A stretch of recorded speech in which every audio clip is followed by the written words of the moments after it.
Hi, everybody, and welcome to this episode of the Conscious Grief series. Today, I am joined by author, wellness practitioner, and entrepreneur Mira Manek. Welcome, Mira. Thank you for having me, Tara. Lovely to be here. So honored that you're here, Mira. And I recently finished your book, your second book, which is Prajna.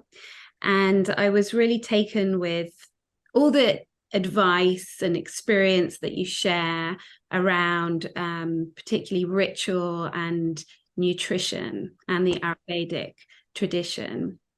And I know that through the book, you sort of talked about your divorce and the grief that you experienced as your marriage was ending.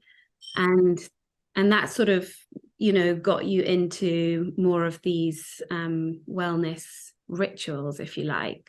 So would you mind sort of sharing a little bit about that journey yourself to the listeners who don't know you?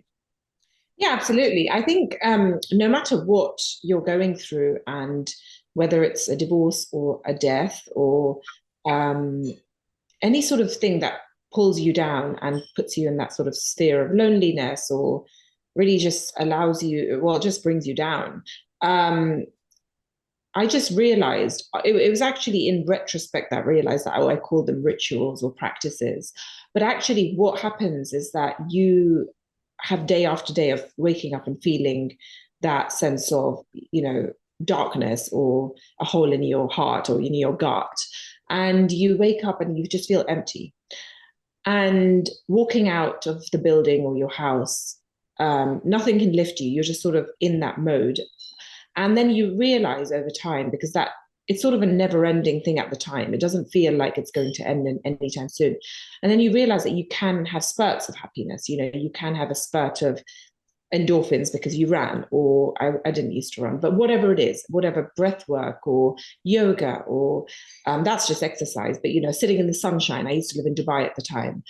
And realizing that you can actually intersperse your day with little things that can uplift you, even though you may not be waking up the next day without that emptiness in the pit of the stomach, makes you realize that actually you want to have that feeling a bit more. And so you just do a bit more of that. And I think at the time, I wasn't doing anything else. I'd left my job. And I was writing a book at the time, but I was in the middle of literally nomad land. I didn't know where I was. I didn't know where I was living. I was between Dubai and London. And I'd wake up every day and it'd just be whatever would make me happy. I walk out the building with my sunglasses on because I knew at some point I'd start crying, but it was little things. And that could mean meeting up with a friend. And so these rituals that I've packaged this book up with are basically things that you can use every single day, no matter whether you're going through a happy time or a sad time, to just ground yourself, uplift you, and carry you through any time of life, no matter whether it's happy or sad. Because in the happier times, it just grounds you. It gives you something to feel that sort of sense of oomph in your life. And in the sadder times, they carry you through those darker times. Going through a winter, for example, it's a little harder than going through summer. You don't feel as happy. You're hibernating a bit more. You feel really cold. It has an effect on your mood. But having those little rituals, whether it's daily yoga or weekly, some class that really makes you feel better, that will provide something to not only look forward to, but also feel better after from. Mm-hmm. And so that's what this book is about, just combining daily, weekly, monthly rituals. And actually, you can change them up, but it's about the ability to be consistent with those and realizing that actually it's a holistic thing that you have to work on. It's not just the activities, it's also the mindfulness, it's also the meeting up with friends and having community, whatever sense of community that is. It's also about maybe reading and writing, journaling, and about food, because food is so important. Yeah, and I loved the way that you went into sort of each of the senses.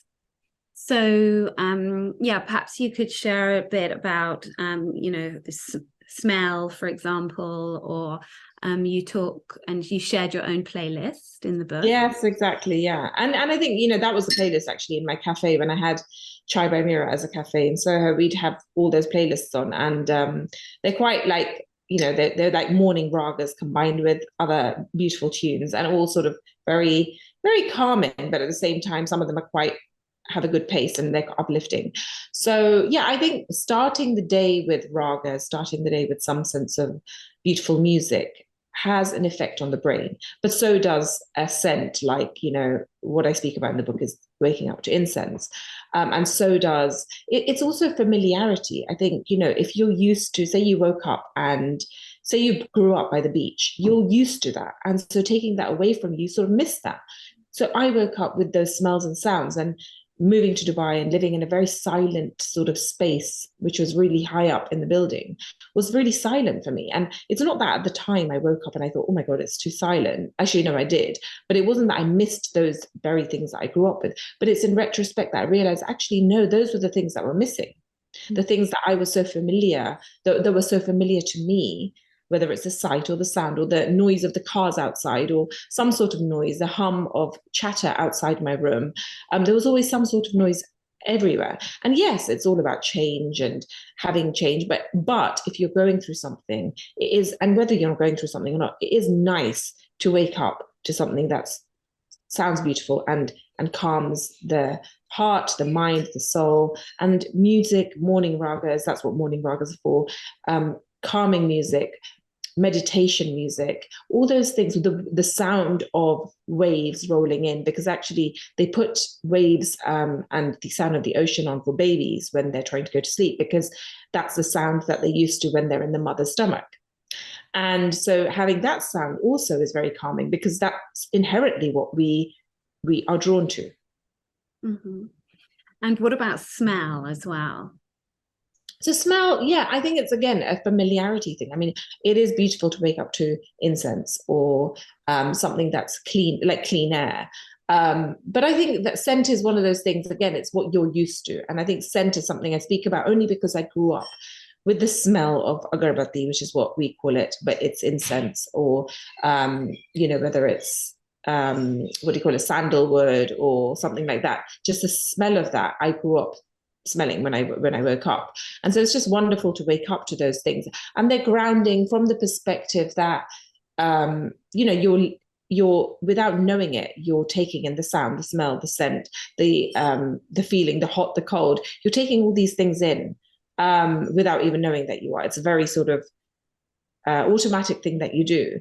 And so for me, waking up to that was a familiar thing. And so going back to that is really, really nice. And the only thing is that it's better to just have clean air, really. And it's nice to have candles and all of that, but they're also quite, they can be toxic.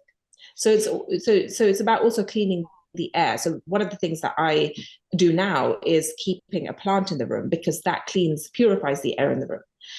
Our bedding, all the things that we have that contain a small amount of plastic, releases something called phthalates, phthalates, so PHTALATE, phthalates. And those are very, very toxic for the body. They can cause, long-term things like cancer and contribute to things like that. So purifying the air overnight is really important. So keeping a plant in the room, or living, especially if you're not living in nature and you don't have sort of the plants outside, then having a plant in the room can purify the air overnight and give out more oxygen, so that you're not inhaling phthalates all night long and all, in the morning as well.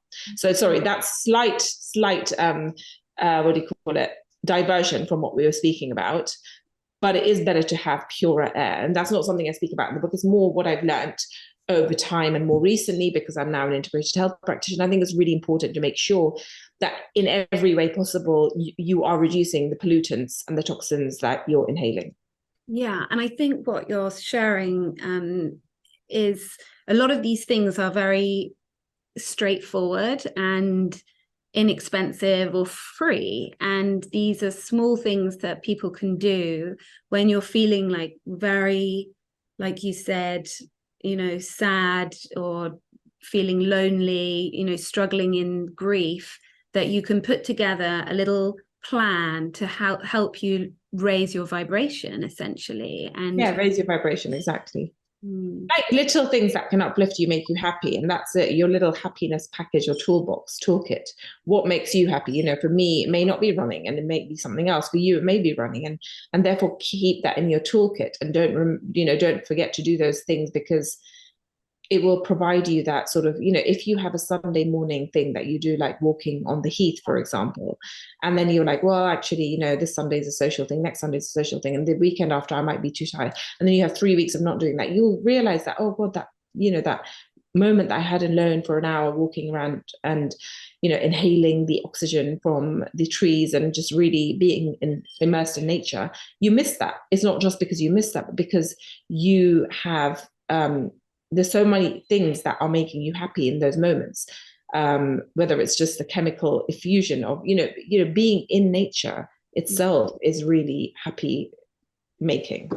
Yeah, it really is. And if we, as you and I both do, live in London, I think the idea of having plants in your space is such a good reminder that not only is it good for your space and the air around you, but it's also good to have things to nurture if you live alone, for example. And I was thinking also about the idea of being of service that you talk about in your book. So you might have a plant that you need to look after, or an animal that you need to tend to, but another way of really raising your vibration is to get out and be of service and help somebody else. So And true. yeah. And it puts things into, well, service and helping others also puts things into perspective in your own mind and that's what Gandhi said, right? Lose yourself in the service of others. I think there's a quote about how find yourself by losing yourself in the service of others, or something like that, which is a really wonderful thing, because actually you just immerse yourself in helping somebody else and realizing that actually we're all a collective community of people, and helping each other will help our individual selves. Yeah, and the collective at the same time.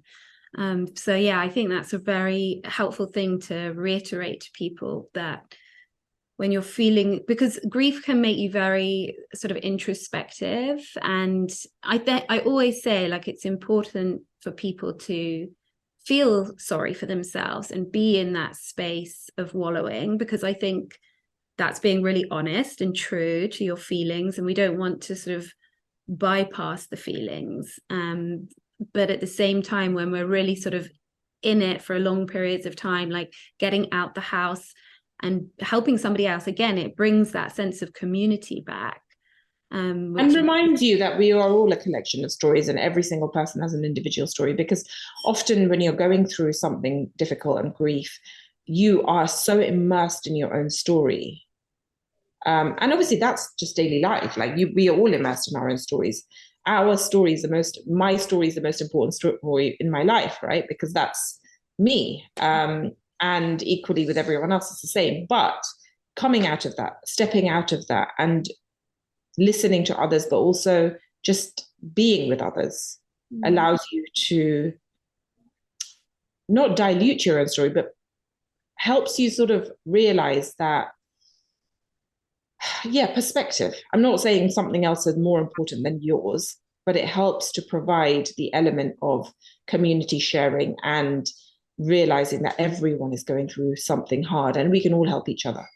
Yeah.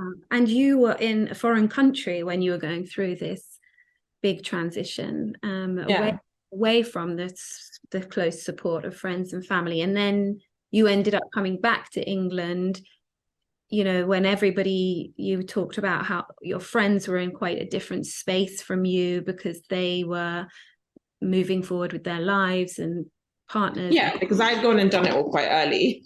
And they were all like just about to go and they were all just about getting married and having children, or sorry, mostly getting married at that time. And I just embarked on a divorce.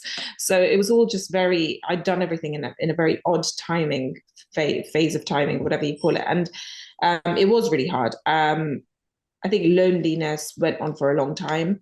I think I was craving finding that sense of belonging elsewhere.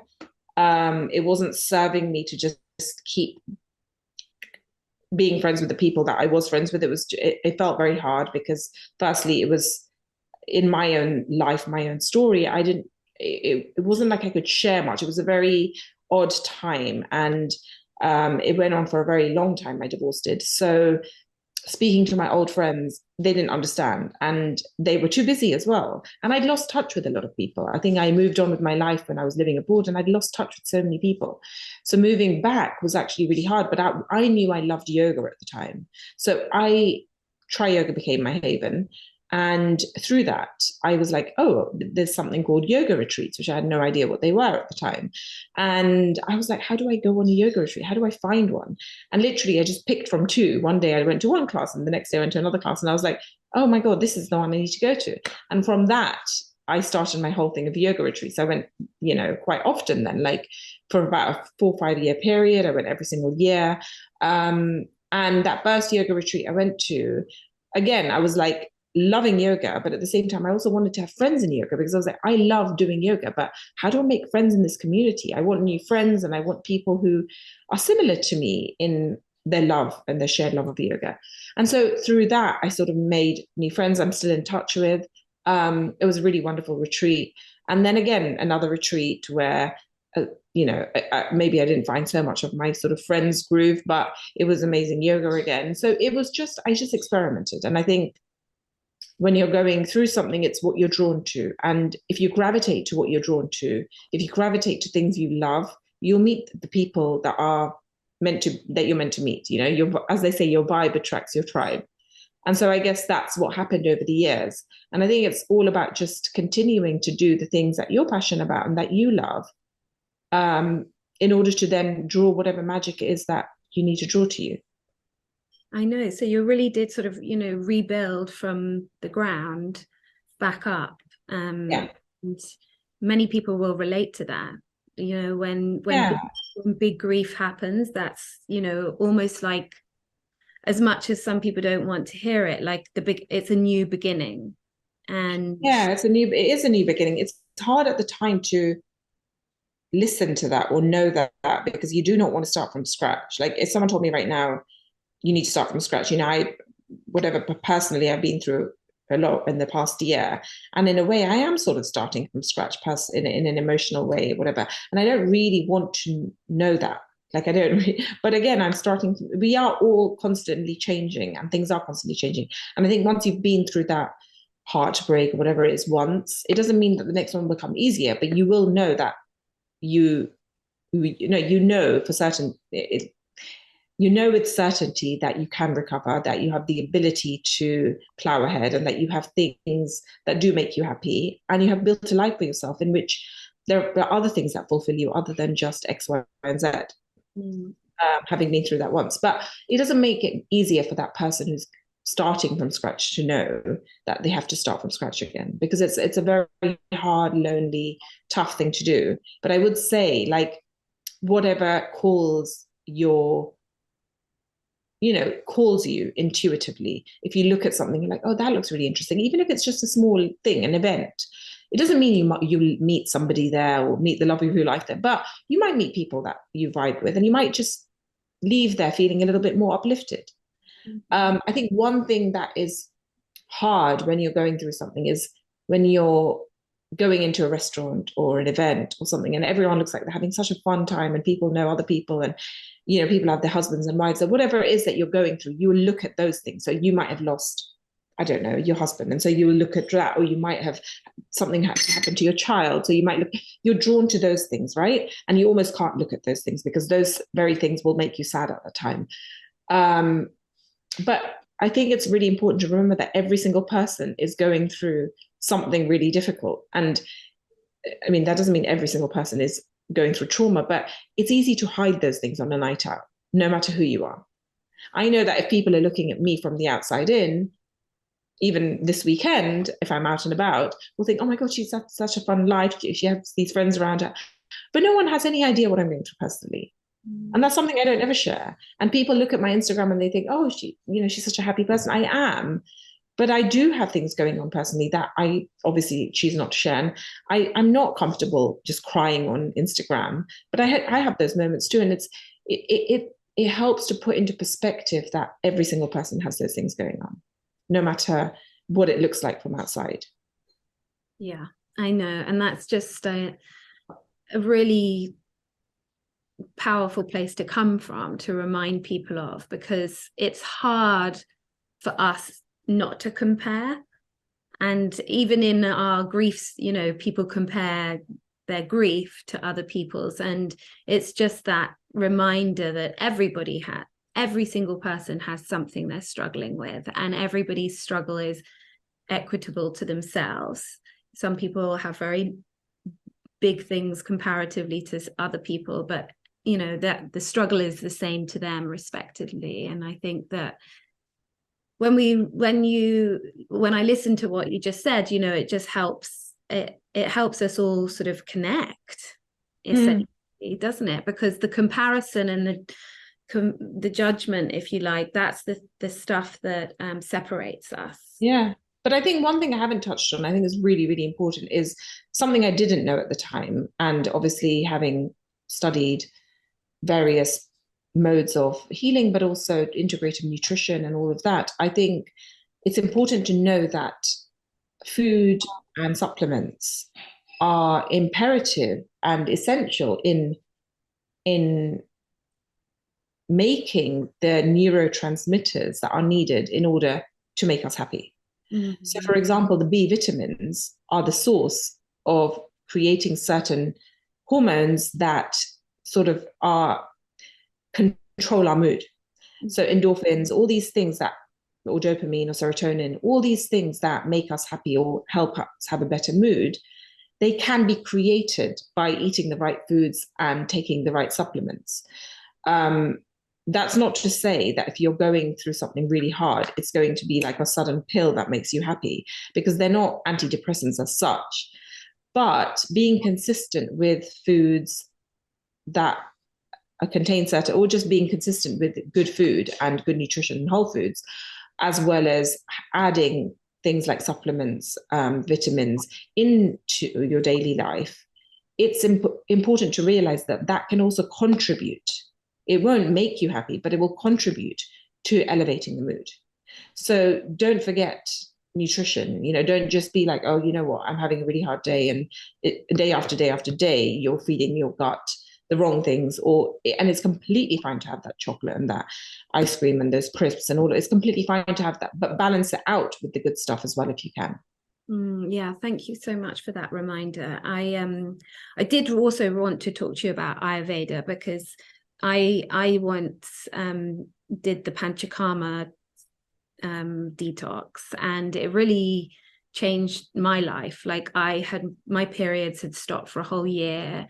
I was very depressed. I was on antidepressants, and I went to India and did a 3-week detox. And from that, my periods came back and I came off antidepressants, and it was really life-changing. And I know that you know, specialize in Ayurveda. So for people who don't know what that is or how that can support them, perhaps you can share. Yeah. Ayurveda, yeah, I think, again, the way you went to India to do this detox, the Panchakarma, I used to think of Ayurveda as very much a destination, because growing up in my late teens and 20s, I used to go to the odd Ayurvedic resort when I was in India, because I used to travel around in India a lot. And my dad would be like, oh, why don't you go to this resort or this resort? And at that time, I was battling putting on weight, but also acne. And I would think, oh, Ayurveda, you know, a 10-day detox here will just sort my life out and I'll become a bit skinnier. Maybe my spots will get better and all of that. So I'd go and do these things and then come back from it and go back to normal life. And for me, normal life at the time was very much yo-yo dieting and not really thinking about nutrition, but thinking, in order to be healthy, I need to be skinny. So everything in my mind equated to skinniness, even though I was never able to get to that stage because my body's just not built that way. So I deprived myself, go to the gym, and it was a complete vicious cycle, definitely not a virtuous cycle. So what I realized when I studied Ayurveda a bit more, and I realized, and I wrote a book on Ayurveda, and over time, I realized that Ayurveda is a way of life, which obviously many people know now, but it's important to reiterate that it's not just let's go to a destination, cleanse ourselves and come back and start with normal life again.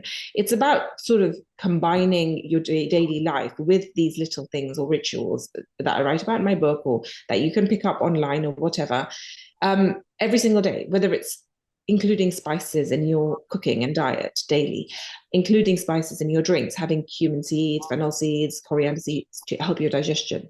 Essentially, it's all about digestion, having coconut oil or sesame oil and massaging your feet every night, or your hands, or just massaging your face. And it's all about these spices, it's all about digestion, and it's all about anti-aging, actually. So Ayurveda is all about keeping us young. Why do we massage our skin with oil? Why do we lather our skin with oil in Ayurvedic massages? It's all about, maintaining youthfulness. So it's about beauty, it's about digestion, and essentially does come back to digestion, because most diseases stem from some issues in the gut. So if, for example, we're stressed in some way, shape, or form, whether it's emotional stress, grief, stress because we're busy, stress because we are putting our body through too much exercise. So it could be bodily stress, it could be mental stress, it could be anything. Any form of excess stress creates the wrong hormones sort of formulation in our body. So we're running more on adrenaline, cortisol, rather than the other hormones that we need in our body just to keep ourselves calm. And we're constantly on that. And being constantly on that doesn't allow us to digest our food properly. So guess what happens? We get things like leaky gut syndrome. We get things like autoimmune diseases, Crohn's, whatever it is. And those things stem from some issue with our mental state or physical state, but mostly mental state. So whatever we're going through in our life will, in the short term or the long run, impact our health. And we don't always realize that it's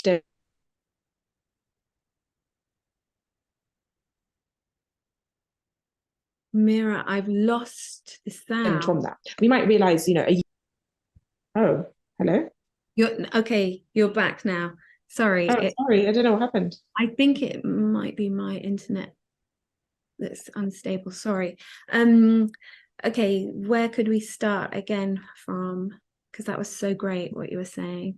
I don't know where you lost it from. Do you want me to start again and be more succinct? Yeah, it was excellent what you were saying. So if you know where you were. No, can you just repeat the question? Because I actually can't remember what I was talking about at all. But it was a long stretch that you were saying. Ayurveda, no. I think you were saying about, if we're stressed, then it's going to affect our fine. Yeah. Yes, okay. So Ayurveda focuses a lot on digestion, because most of the diseases that we hear about today are linked in some way, shape, or form to issues in the gut. And that's why gut health has become so much more important these days. Everyone's talking about gut health. But effectively, in Ayurveda, if I just go back to the basics, there's something called the Agni, or the digestive fire. Agni means fire. And you want to always keep that kindled, rekindle it, and make sure that's alive and kicking at all times. And there are various principles in order to make sure that it's always in a good state. One of them is leaving enough gaps between meals. The other one is having more cooked foods than raw foods. Another one is having spices. Another one is obviously hydration and all those things. So all these things help to keep our Agni, or our digestive fire, ignited, so that we can best digest our food in the best possible way. But also equally, if we are stressed and in some sort of way, shape, or form, whether it's through bodily stress, we're putting our body through too much, or in the mind, whether we're busy, going through an emotional trauma, going through some sort of grief, whatever it is, that stress could create issues in the gut by the simple mechanism of having the wrong hormones going around in the body, so that we can't digest the food properly, because our body is focusing on the stress of dealing with, the hormones that deal with stress. So we have more adrenaline, more cortisol in our body, which means that our body's busy doing different things rather than digesting our food. So that's one of the key things I speak about, because I think when you realize that you have an issue, whatever issue that is, it could be a skin issue, it could be a hair issue, it could be anything it is. you often don't realize what's caused that, and it may be a delayed reaction, it may not be a delayed reaction. So I might realize a year later that my hair's falling out, but it could have been caused by stress that began a year ago or 5 weeks ago or a week ago. So we don't know what started that, but it's important to look at the root cause, and even before we get to that stage, managing that stress, because often we don't realize that being in that constant busy state means that we're in a constant state of stress. Mm.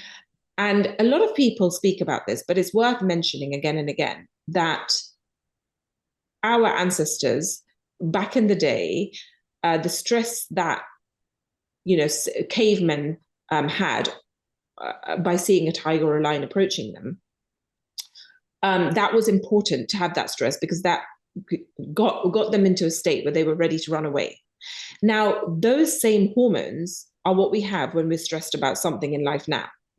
And having those hormones all the time in the body causes a constant state of stress, which we don't realize we're in. So this sort of palpitations in the heart, having that sort of, your stomach and your heart kind of feeling, you're constantly in that slightly tense state where everything feels a bit clenched. All those feelings are some state of stress. Now, we can't measure exactly what level we're on or compare ourselves with others. But what we do know is that if we take a few really deep breaths and calm ourselves down, we will feel different. So what I say to everyone, or to all my clients, if I speak, if I'm treating them or whatever, is that before a meal, it's really important to arrive in the present moment and make sure that you're not stressed before eating, because you really will find it much harder to digest the food. It will cause bloating issues, but over the long term, it can cause other issues like leaky gut syndrome or other autoimmune diseases.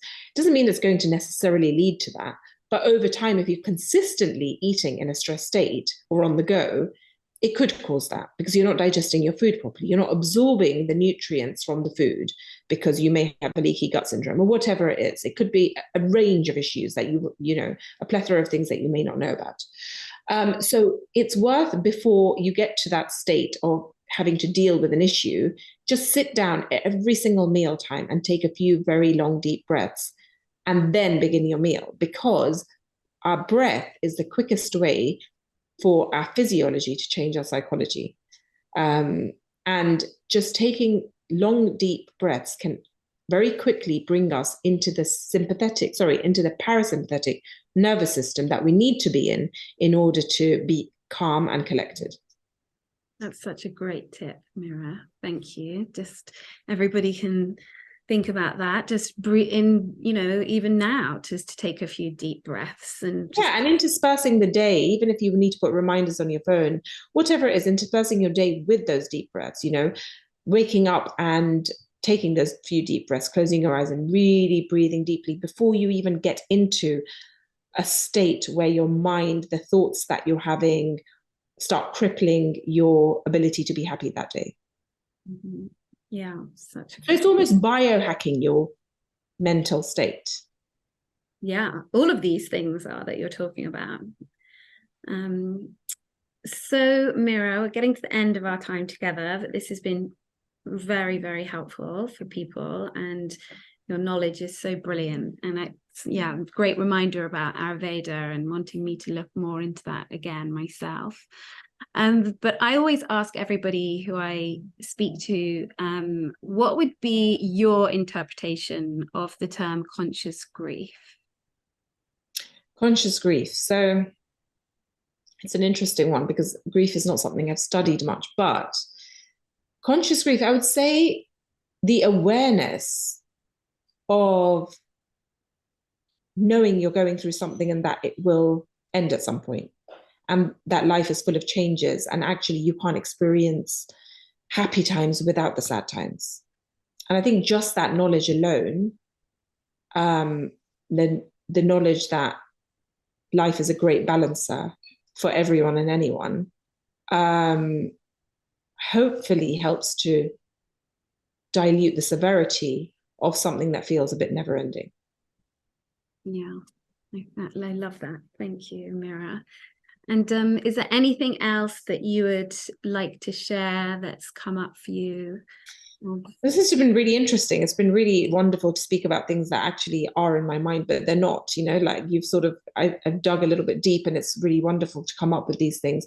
And also it's a reminder for me even to plow on and make sure I'm consistent with things, because no matter what stage we're at in life, and no matter how many things we've been through, when we get to that dip in mood and whatever, triggers, the old triggers that have always triggered us, um, the same reactions, you sort of often have the same reactions. And so it's really important to be consistent with these practices and rituals, um, and wake up in the right frame of mind and set the right tone of day and end the day well. And I think starting the day well and ending the day well is what I would say is a really good way to end this talk on, because it's starting the day well and ending the day well will really sort of set the tone, and making sure you have good sleep, and therefore ending the day well is really important. And just interspersing your day with these little rituals, and not overwhelming yourself, not thinking, oh, let me make a list of 15 things that I need to do. Just take it one at a time. Time isn't running out. Be patient with yourself, and remember to always ground yourself. Yeah, thank you very much for that, Mira. And I would love to share your playlist with everybody, because I personally really enjoyed that. Oh, thank you. So we'll put a link to your website and your Instagram and your playlist underneath this, so people can follow your work. Amazing. That'd be really wonderful. Thank you, Tara. And thank you for all the work that you do. It's so important for people it probably helps so many people out there, because we're all going through so much, and so many, it's just, and in a city like London, or any city, or wherever you are, loneliness can be really crippling, and you often don't know what other people are going through, and just understanding that, or knowing that you can talk to others, is really important. Yeah, it truly is. Thank you. Thank you, and thank you everyone for listening. Bye. Bye.